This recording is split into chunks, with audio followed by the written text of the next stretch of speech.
Bottom middle. Done it. Cool. Right. Hello, everybody. Thank you so much for jumping on this call. I have Diane Hochman with me today. And Diane Hochman, I've been following for years, but we've just realized we've never actually really connected. And she's a huge influence to me and a lot of other people out there in the network marketing space. So I thought it'd be great to grab her and just, try and sort of pick her brains a little bit and just find out a little bit more about her, because she's crushing it online, and she's a seven-figure rock star, because I did a little bit of research, I was doing my stuff. 20 years experience in the industry, which is a long time. And I can imagine when you started, there wasn't the social media that there is now. So there wasn't the internet that there is now. Oh my it was God. Still dial-up when it started. So we're so spoiled now, because there's so many ways to communicate with people. But tell me how, what made you first look at doing something online, and what, your first ever experiences with trying to just build a team? Well, so originally I purchased a product and I got invited to a traditional opportunity meeting. And I decided to sign up because I had a lot of debt and I needed to, earn extra money to pay it off. I had two little girls and I wanted to be home with them. Yeah. And online stuff didn't really start for a couple years later because there was no online anything. Sure. And started to be like some simple online stuff. There was, like 2001, 2002. I learned what an autoresponder is, which is a tool that lets you bulk email people. And that really opened things up for me. And this is before websites or anything. I was just using this simple autoresponder. And that made my business go wild. And I was, hitting all the winning the trips and all that stuff. Wow. And that was great. But it wasn't until 2005 that lightning hit, because that's when social media was born. And yes, before that, there had been, bulletin boards and AOL and that type of stuff. But blogging and that was when Web 2.0 was born. In fact, that's when I met our mutual friend, Eric. Yeah. Because all of a sudden, people like me, a mom in a spare bedroom or on the kitchen table, could put my words out there. I could write on a blog, or I could use something like MySpace, and I was able to start connecting. And then the advent of high-speed internet and more of this country here in the States and then the world getting high speed. And the magic really happened when YouTube was born and video started, because I was one of the first people to adopt video. So it was kind of weird because I was just a mom, in an MLM selling vitamins and diet stuff. And all of a sudden I became a bit of a celebrity. And the big names in the industry were calling me because they wanted to learn about what I was doing. And all I was doing was pressing a button and making a video. I mean, it's much easier today. Back then you had to have a separate I joke about it. I know there's one in here. I don't want to waste time on here, but I know I have a video camera sitting here. It is. We had like these, and this was a little one. But we had to use these guys, and then you'd have to. Originally, you had to connect it with a cord, and then they had the SD cards, and you had to, if it wasn't the right format, it was a big hassle to put a video on. It took like hours to upload. But the videos, I'd upload a video and go to bed, and I'd wake up in the morning with 2, 3, 4, 5,000 views. So I became a celebrity. That's how it started. So it was pretty fantastic. Cool. That sounds very similar to how I got involved, actually, because I started with a company and we were selling magic eye cream that got rid of your eye bags. Yes. And I said, I'll give it a go because I like the product. And then she said, why don't you promote it? And I was like, I can't do that. I'm not going on camera. And then I had just my screen and I was recording, just putting this cream on and just showing it. And I went on to YouTube, and that kind of business kind of blew up for me. And I was like, oh, YouTube's very powerful. I like this. So, that kind of company kind of went down a little bit. But then I just realized the power of video. People want to see they want to see it's real. They want to see, they don't want all this kind of, smoke and mirrors. They just want to see a real person using a product and giving their opinion. And I think that's why, I really resonate with you, because you're so real. Do you know what I mean? You're not one of these kind of marketers that just, does all this hype and anything like that. You just keep it real. I mean, I've been watching your TikToks. It's just you talking, and that I think is missing from the industry a lot is people keeping it so real. And I think that that is what people are really drawn to, is the real person inside. You know, would you agree with that? Do you think that's the case? I do, and unfortunately, and I've seen it for years, people are like really cool and funny and awesome in real life, and then they get on camera or into network marketing, they turn into this other person. And all of a sudden they're working part-time with a full-time attitude, and they're really excited because they're going to get at it because they have a 90-day plan, and they're going to do their DMO, and they're really going to hit it this quarter because you're strong. Yeah. It's the middle of the month, but by the end of the month, I'm going to rank up. And they become this like other person. And I'm like, who are you? Yeah. You know, I've just always been me. And Mm. people always say to me when they meet me in person, we go like, I go to an event and they go, you're just like you are in your videos. And I'm like, how else should I be? Yeah. I don't know. I think it's brilliant. What's cool, Sarah, is TikTok is really bringing that forward Oh because God. TikTok is so popular right now, and authenticity is very valued there. Authenticity and just being real. I mean, there's a couple tricks to the game still over there, but generally speaking, and in fact, I'm watching some of the hardcore old school network marketer types flailing over there. They're not doing well. They're not getting views because they're talking like they're talking at an opportunity meeting, and it's a whole different world now. And I think for your viewers, it's one of the greatest opportunities right now.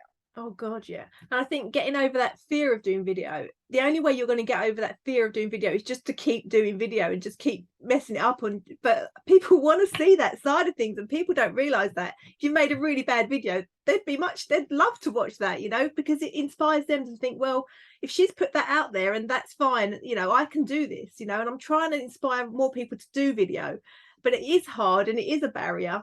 Have you got any tips to get over that fear? I need to tell you a story. So back in the day when video was new, I used to make a video every day or every other day, which was a lot back then. Yeah. And one time I'm making my video, and and back then I dressed up and I made up and the whole thing, and I'm making my video and I'm teaching whatever I'm teaching. And my kids start having like a fight down the hall. I have two daughters, they're grown up now. And they're, it's mine, no, it's mine, get off of me. And middle of the video, and videos, like, it was a lot of work back then. So I was like my mind went, oh man, I have to stop this and start over. And then in a split second I said, nope, I'm not gonna. And I left it in and I put subtitles on the video. Yes, those are my children. Yes, I really work from home. Everybody is safe. No children were harmed in the making of this video. But like, I'm talking and teaching, and there's these little subtitles going, yes, those are my two daughters. And it went wild. Everybody loved that video. Yeah. And it was the video that we would have thought was a mess up. Isn't that funny? It is. My daughter and my son are constantly running past me when I'm doing videos because the snacks is over there, but they, you know, they have to come past me to get them. And I've seen them even crawling along the floor, and I'm just like, it is what it is. Do you know what I mean? They want a snack.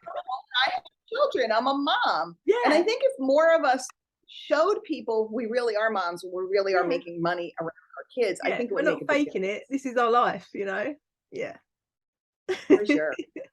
So what would you say is your favorite social media platform now, or do you just use all of them?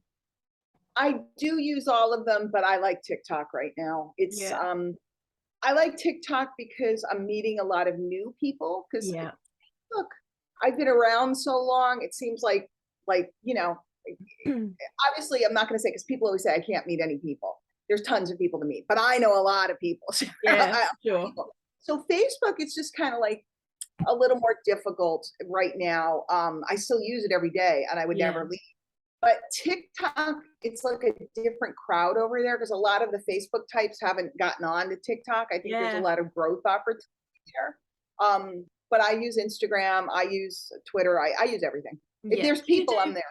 Have you got like a way that you put everything on social media? So have you got like a tool or something that you use, so you make a bit of content and it just blasts it across everything, or do you just sit there literally and go on every platform and do something different? Yeah, what I do, because here's my take on it, and a lot of people might disagree with me, but I'm a weirdo. I feel like it has to be real. So if I just take one piece and I put it in a scheduler or something and I send it out and everything's the same, why would you follow me on other platforms? Everything is the same on every platform. Now, do I use the same content on every platform? I do. But what I do is I pre-create or batch create content. Like last night, I probably made 8 TikToks, right? Okay, right. And I save them in my drafts. I pre-create things and I save them in my drafts on Instagram. And I also pull those videos off of those platforms so that I can use them on other platforms. But basically, throughout the day, in the morning, I post everywhere one time. In the middle of the day, I post everywhere one time. Can I teach you? Can I teach your viewers a concept that I love? Yeah, please do. Yeah. I call it walking the block. I grew up in New York City, so we have city blocks. In London, you guys have them too. Yeah.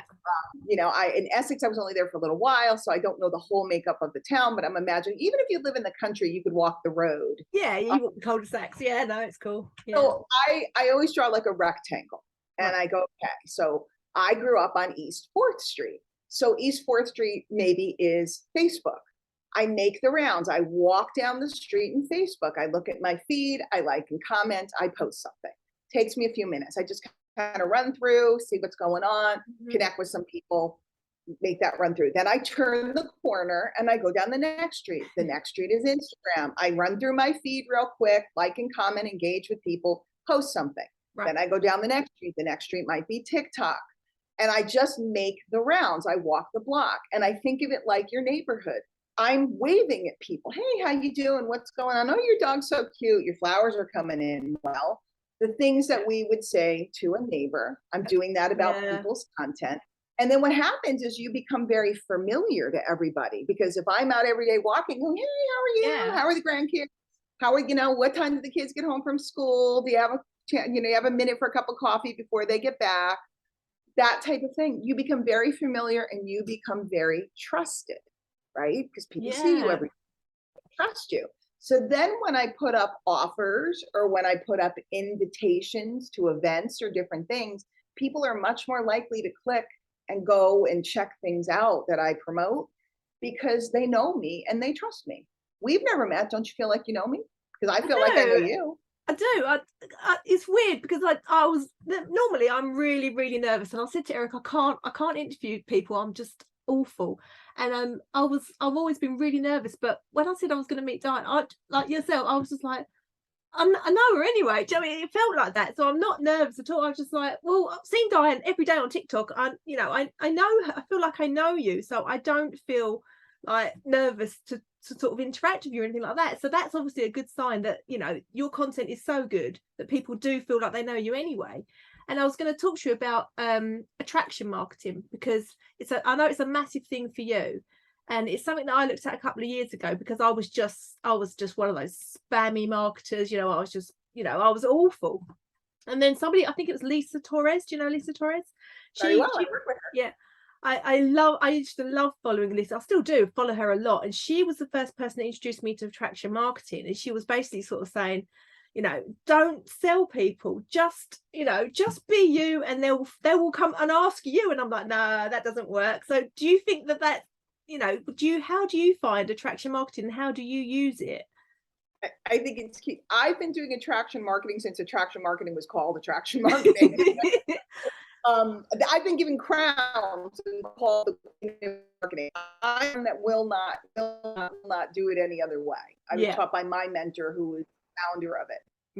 I think it's everything. But if you want to be an attraction marketer and have people come to you, then there's responsibility that goes with that. I have the luxury of people, like literally, my mentor used to say, I don't prospect people, they prospect me, meaning they want to join me. They come to me asking to join me.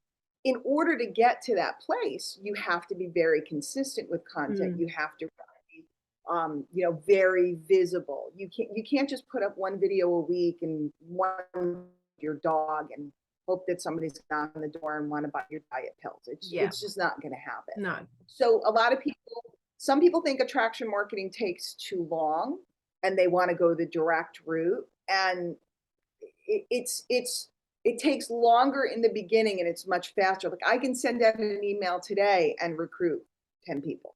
Yeah. Literally, I'm not, being facetious. I built an email list and I have a lot of contacts. And if I say this is good, or I'm going to this, or for example, today I'm going to announce that I'm speaking at Ray Higdon's Rank Makers Live. Cool. And I'm going to share the link.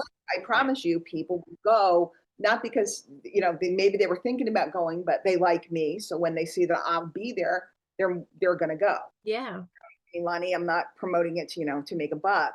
But the point is that it takes more time, but it's much faster in the end. Yeah.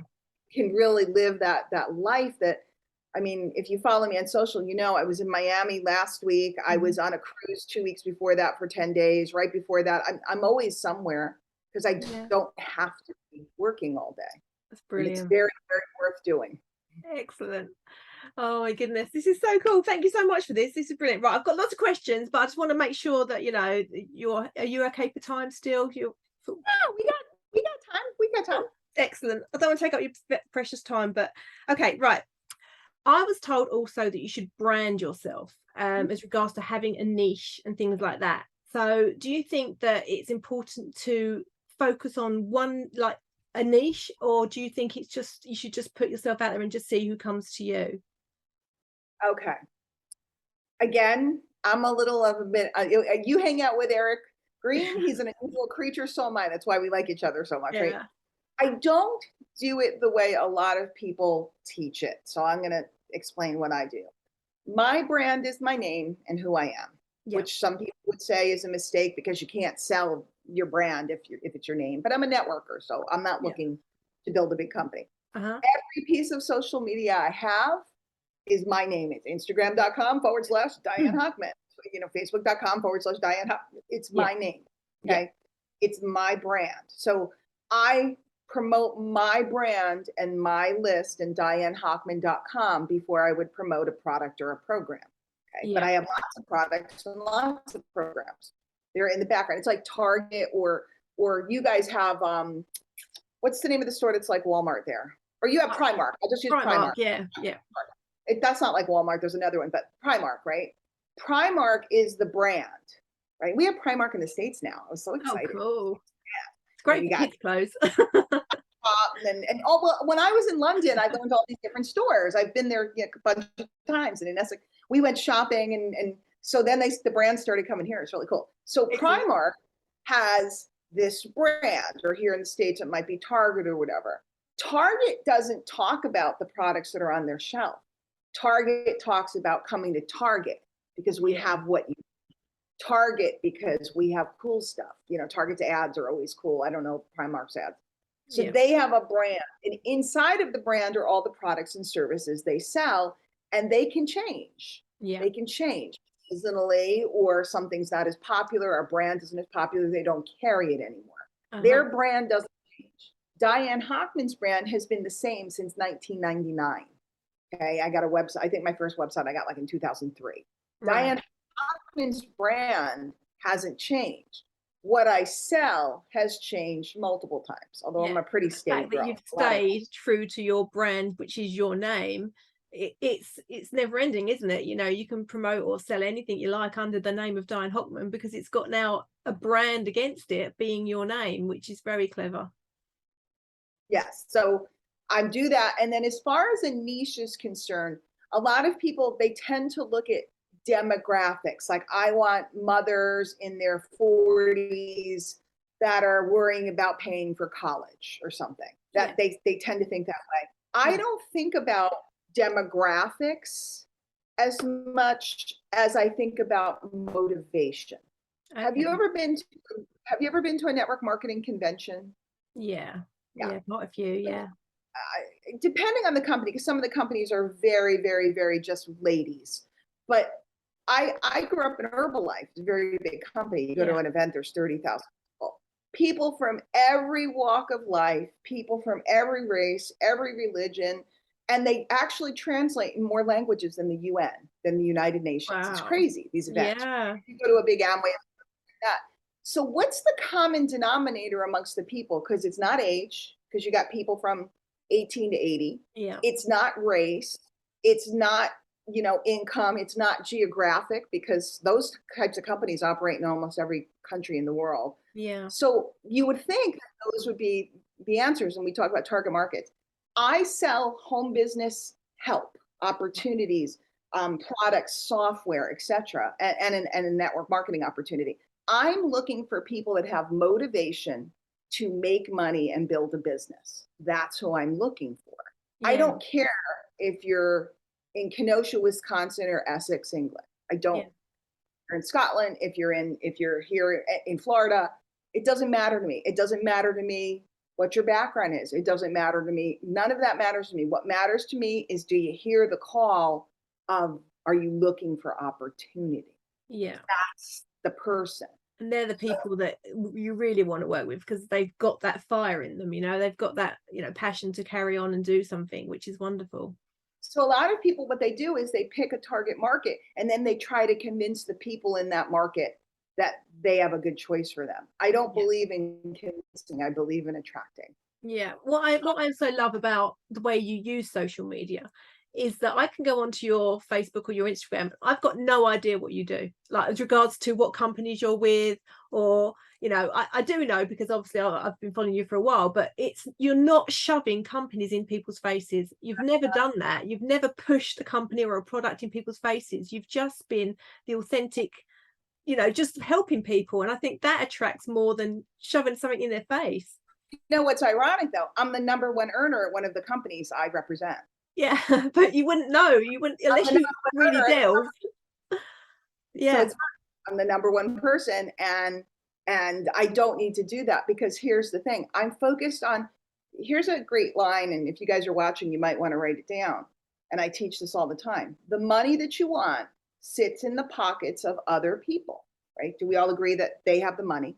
Yeah. Our job is to get them to happily and gladly give it to us. Uh-huh. So my focus is on the people, because they're happy to give me money if I fix their problem or provide them what they're looking for. If I'm saying, like, I'm going to hold a backwards bottle, so I'm not trying to push anything, but it just happens to be here. If I say, you have to buy this, you have to buy this is the greatest thing, it's the greatest thing, it's going to solve your problems, it's going to, you know, blah, blah, blah, blah, blah, all day long. And I do dancing TikToks with it, and I do pictures with it, and I say there's a special on it, and this is all I ever talk about, then the person has no connection to me. No. And they may or may not want this, but they have no connection to me. So I've lost them. If the person's connected to me and my message, I can say, hey, this helps with this. And if it's for them, great. If it's not for them, my desk is messy. I happen to have some bubbles, right? Like, you know, bubbles like for the kids. Sorry about the sun. Like, I could throw bubbles with these.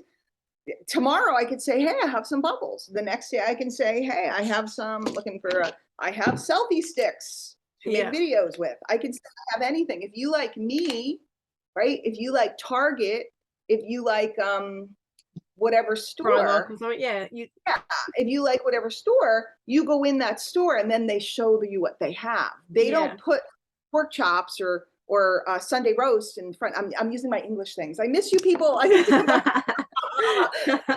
A Sunday roast.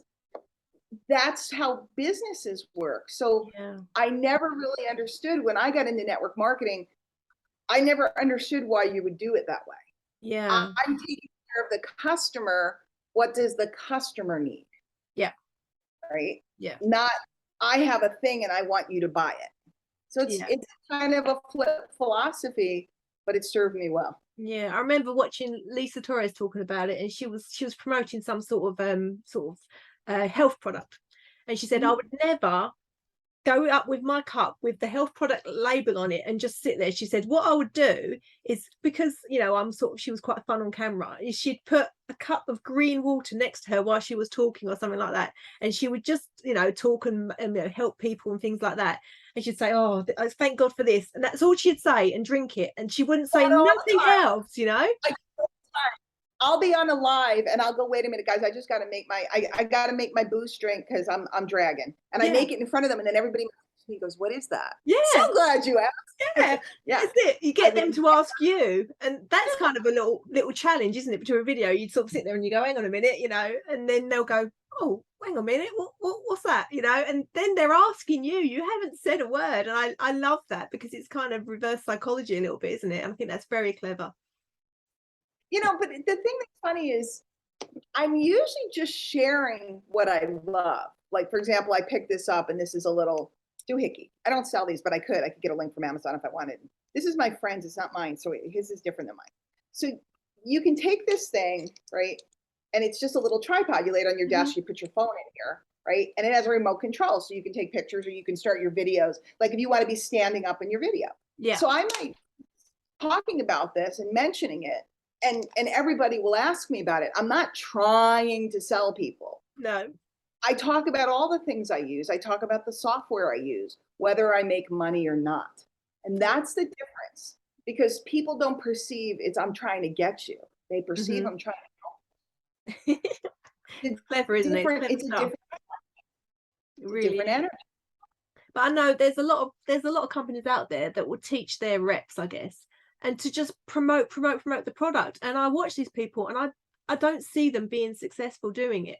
I see the people being successful are the people that are just helping people or giving them advice on stuff or just being real with them. And they're the ones that are having the success. And it's not the ones that are going, oh, look at my perfume, look at my products. You know, it's not those people. Explain it from a different perspective. Okay. Because a lot of times people, in fact, there's several people, including people I work with, that make videos, blaming the evil companies. Yeah. Okay. If I open a McDonald's, right? Or I'm McDonald's corporate. Okay. I want my franchisees to sell as many hamburgers and shakes as possible. Okay. And so I'm going to give them materials and train them how to promote McDonald's. McDonald's is my brand. I'm the corporate office. That guy's just the franchisee. Right? Yeah. So here I am. I'm an MLM. I want my associates to sell as much of my product as possible. What am I going to give them? I'm going to give them training and tools to help them promote the product, because that's I'm the company. Yeah. I'm not going to sit down and take responsibility for their business and teach them to market and teach them all this stuff and teach them to build their brand. That's their responsibility as an independent business owner. I'm the company. I'm XYZ MLM. My job is to give you resources to sell the XYZ product. I'm not evil. I'm not bad. I'm just giving you the resources to sell my product. How you want to do that is up to you. Yeah. So when I teach downlines, I'm the queen of attraction marketing. Yet when I teach downlines, I'm doing a TikTok course for a downline right now. I'm teaching them how to do things to sell the product. Why? Because when they sell the product, they make money and I make money. Yeah. When I'm teaching an attraction marketing course to students that are not my downline, I'm teaching them about how to build their brands and how to become an attraction marketer. Got it. Do you see the difference? Yeah, so, I do. I'm the upline and I'm teaching you how to promote my product. Am I evil, or am I just giving you what I should be giving you in the role that I'm in? Yeah, I suppose there's different scenarios, isn't there, for different things. But yeah, I suppose if somebody wants to go and build a brand, and the attraction marketing is the way. Yeah, McDonald's isn't going to teach their people how to sell something else, or McDonald's isn't going to teach them how to make it the John Smith McDonald's, because it's McDonald's. Yeah, sure. So you have to, one of my biggest messages, in fact, I want to make a TikTok about this today, is if we want to be successful, we have to think like a business person. We have to look at what is our best business interest. We have to look at what the companies we represent, what is in their best business interest. And then we have to find the right combination for us. Sure. So we can't sit around and I started doing this naturally 100 years ago. I started making videos, and I remember there were people at the company I worked with at the time that thought that was wrong, because you were only supposed to wear a button and talk to people. Yeah. And I was like, look, all I know is I'm supposed to meet people so I can show them the product, and this is a new way to meet people. And I didn't worry that they were mad. I just did it. But I also didn't do anything to hurt the company. Yeah. I was compliant. So we really need to think, because it's super easy to look at like a new mom who just signed up to sell lipstick or eyelashes or whatever, And that's all she does. That's all she knows, right? Yeah. That's all she knows.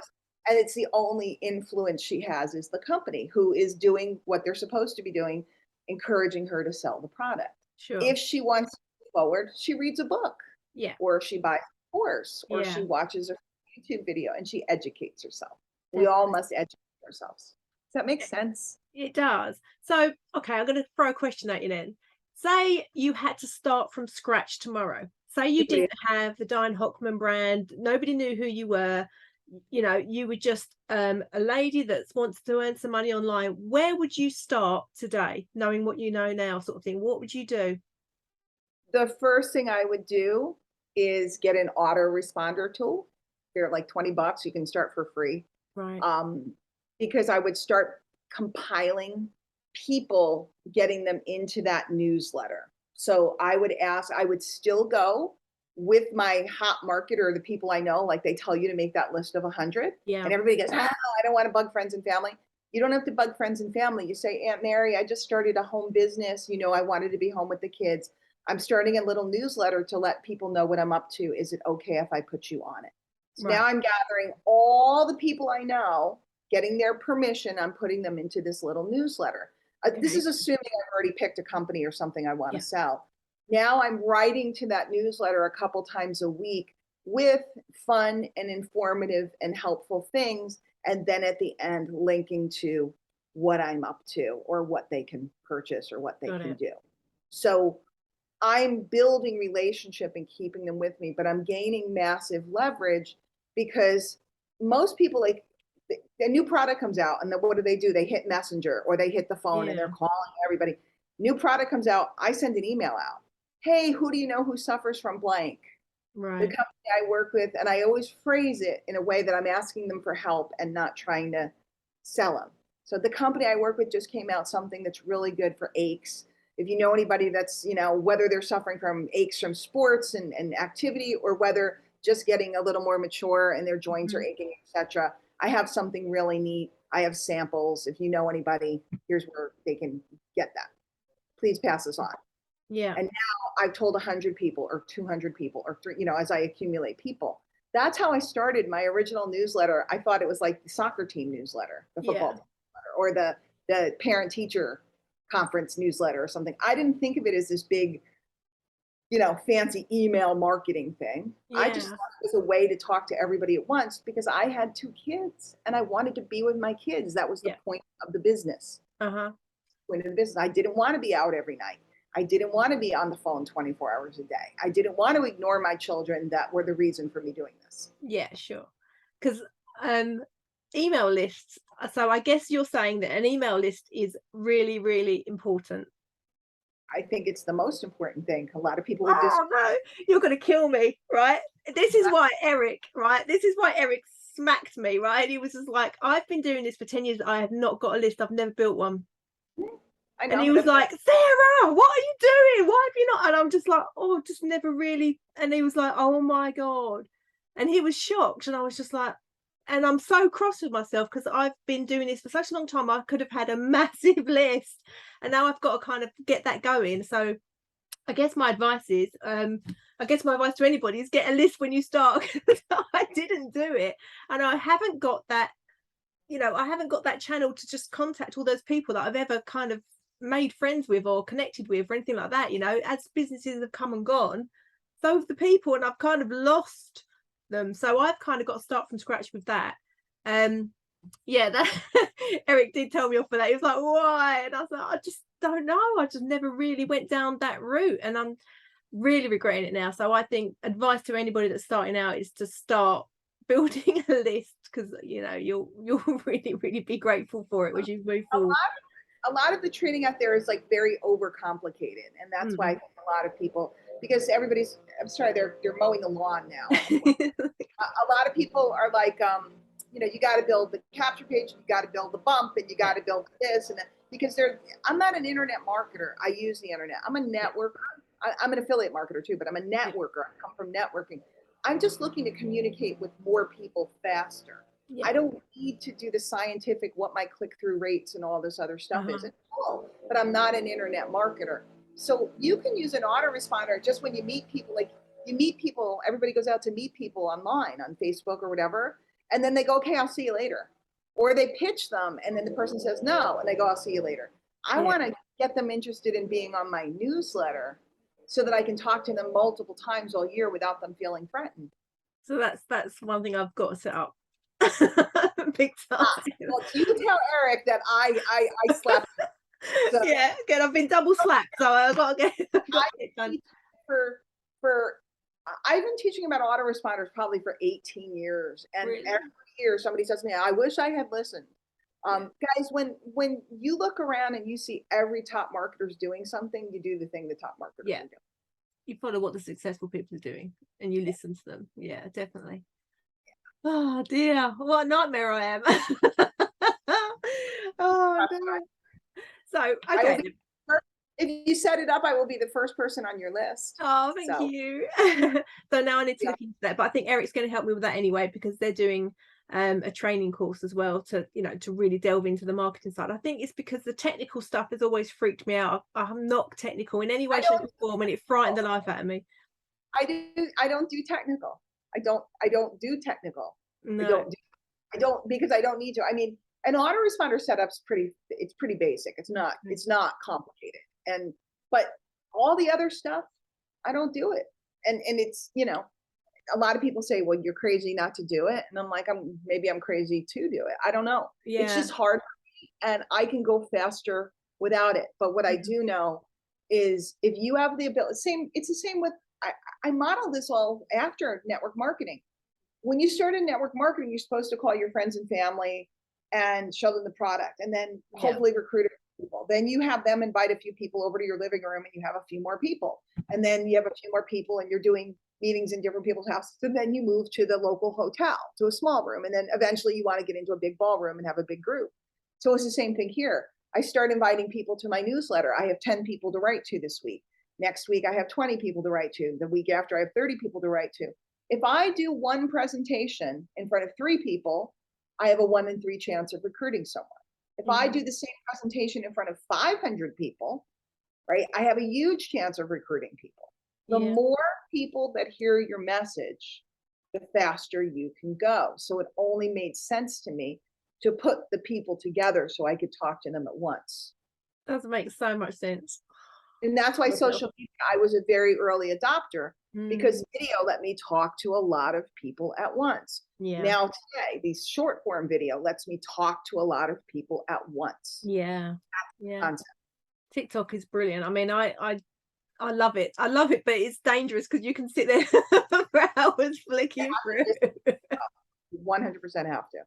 But then again, that's the way you learn what people are doing and what they're, you know, if you sort of follow the right sort of people, it's brilliant. It's fantastic. Just little tiny nuggets of information constantly. It's lovely. So, okay, on a working day then, when you're, you know, in the flow, what is a typical day in the life of Diane? Do you meditate? Do you do any sort of hobbies, or, you know, do you just work constantly? How's your day go? Don't work constantly. I usually get up and have a cup of coffee. Right now, because it's nice out, I sit out on the deck for a little while. I'd like to say that I meditate heavily, but I don't. I try. I'd like to say I usually do a little spiritual reading or something for a few minutes, but then I have to admit I tend to go to my phone. I mean, I'm just going to keep going. But my rule is that I have to be out of my bed. I'm not allowed to look at it in my bed. I realize 2 hours go by. I post right away. I have things ready to go. Okay. You know, I pre-prepare stuff and then I post all over. So generally speaking, by 9 o'clock, you're going to see me posting. And then it just depends on the day, because some days I'm doing things like this. I have interviews or lives or Zooms. I'm always teaching classes. Right. Some days I'm goofing off, you know, and out playing or whatever.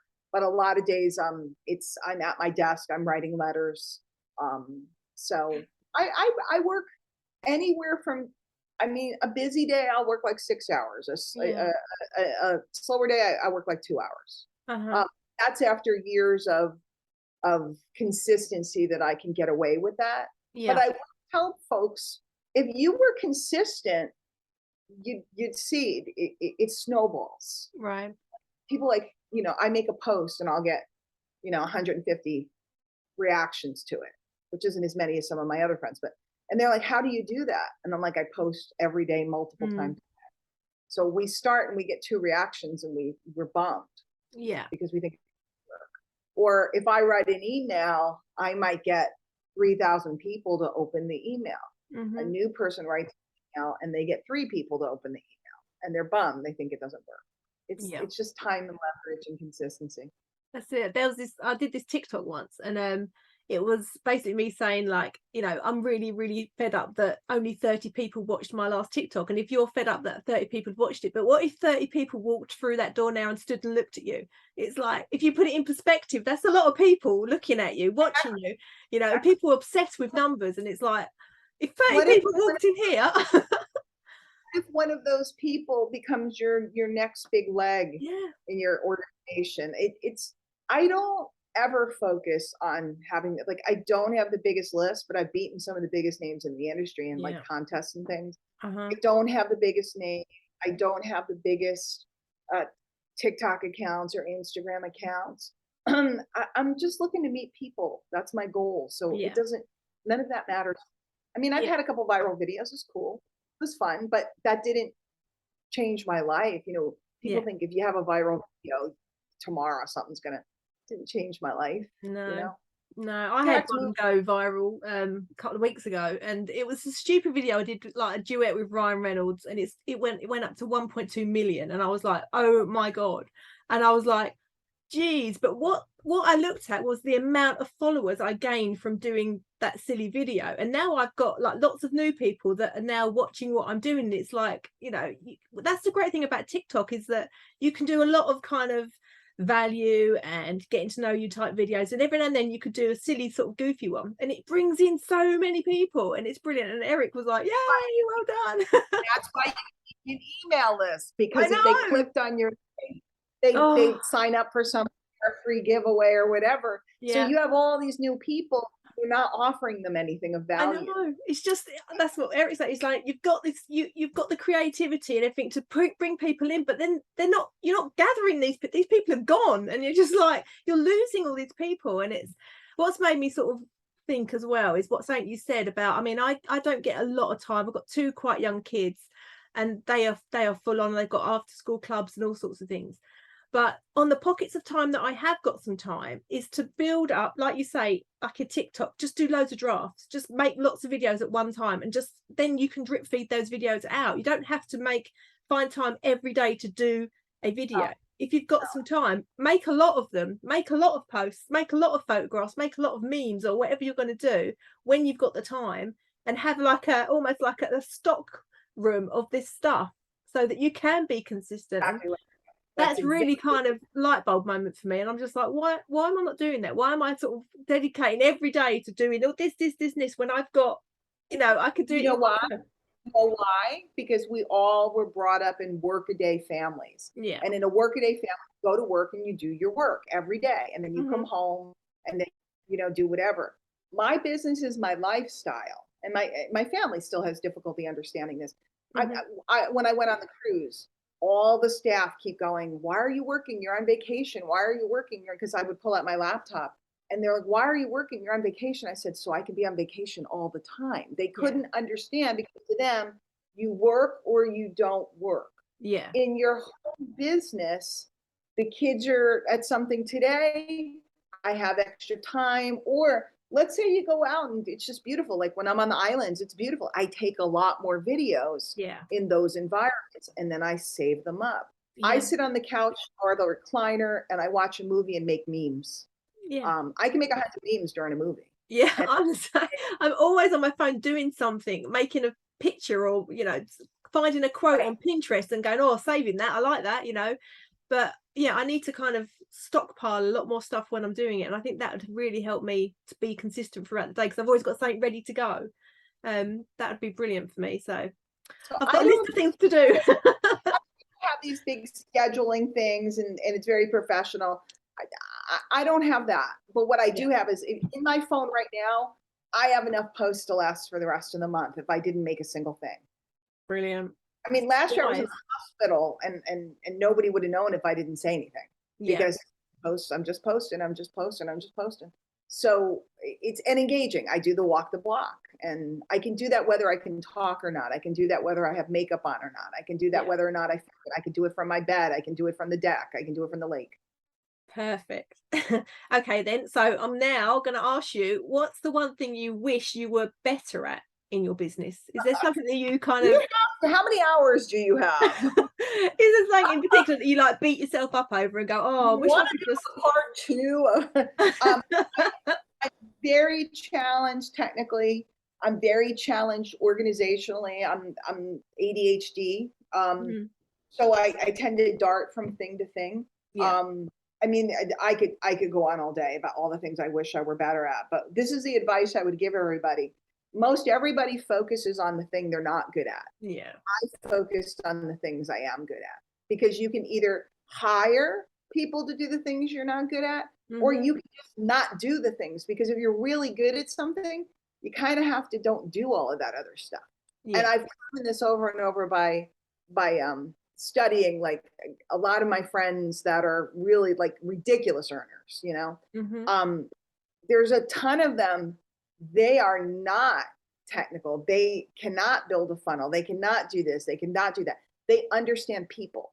And in this game, the most important skill of all is people, Yeah. and understanding their motivation. And that's all I focus on. So if I have to, the other thing I say, it's a military term, a need to know basis. You don't know what's going to happen tomorrow. They tell you when you need to know, right? Yeah. So I always say I'm on a need to know basis. If I don't need to know it, I don't need to know it. When I need to know it, I will. Mhm. Most people focus on the thing that they don't need to know. That's 7 steps down the line, and they're worrying about that thing. Yeah. And I'm like, do I need to know that today? No. Okay, then I don't need to know it. Yeah. To know an autoresponder. Recently, my autoresponder changed their setup, and they Oh, gave that us freaked me out. warning. They told us ahead of time, and I've been using it this way for like 15 years. Yeah. And it's the old editor, and they left it for new people. Don't even get this old editor, but it's the editor I've been using for forever. Yeah. They said, and the system I've been using forever. And they finally said, okay, we've had it for years, but the other one's better. You're going to have to switch over. This is when it's going to happen. So that was when I needed to know. So I Yeah. learned it that. Yeah. But before that, I didn't need to know. I didn't need to know. So there's lots of things that I wish I were better at, particularly organizationally. Yeah. I get in trouble with people because I have a really good heart, and I tend to go, yeah, let's do it. Let's, like you. I planned something with you, and then everything went into chaos, and I had to cancel. Sometimes people feel that I don't care, or that I'm, not this. It's not that at all. It's just that I have like time and organization knowledge. Oh, that's cool. And as soon as I could, I called you and I said, hey, I could do it. Yeah. But it's just who I am. And I decided to stop beating myself up a long time ago. Yeah, no, it's fantastic. Well, thank you so much, and huge congratulations as well on the Ray Higdon cooperation with you're doing with him. That's amazing. Oh, that's fun. Exciting. It's just a fun little once a month. Eric was making this big deal. I'm like, Eric, it's a once a month. I do a training for them. So but I wanted to cool. announce, because I'm very happy to I've been friends with Ray for a million years. And Yeah, he's a so great guy. to be working with his top tier coaching clients, it makes me very happy. Oh, that's amazing. In fact, I have an appointment. So. Oh, brilliant. Well, thank you so much. It's been really lovely to chat to you, and hopefully now in the future we can kind of connect a lot more. And yeah, I might even duet you on a TikTok or something. Eric made that one video about you, and he was like, so Sarah can use it. I'm like, what if I want to use it? I had to do it. That's brilliant. He did some pretty silly ones off of some of my videos. So yeah, Eric and I have gone back and forth for 100 million years. So shout out to Eric. I'm glad you're back doing what you do. And yeah, it's great to have him back. Working with Mark, I want to see what you guys are up to. Who knows? Maybe my mouth would come in handy. Yeah. I'm good at running my mouth. So well, thank you for running it today. It's been brilliant. Enjoy those kiddos, and I hope that they can get their snacks whenever they want. We were talking before about they're getting hungry now. I better go and feed them before they start breaking down the door. So definitely do. Thank you. Thank you, Sarah, for having me. Super fun. And again, I said it before, but I don't know when people will see this video, but condolences to everybody about the Queen. She's a beautiful woman, amazing woman, and the world mourns her. And we're here today, so it just seems appropriate to say it. Absolutely. Thank you so much. And yes, thank you. And I'll speak to you again soon, no doubt. Bye, Diane. Thank you. Bye. Bye.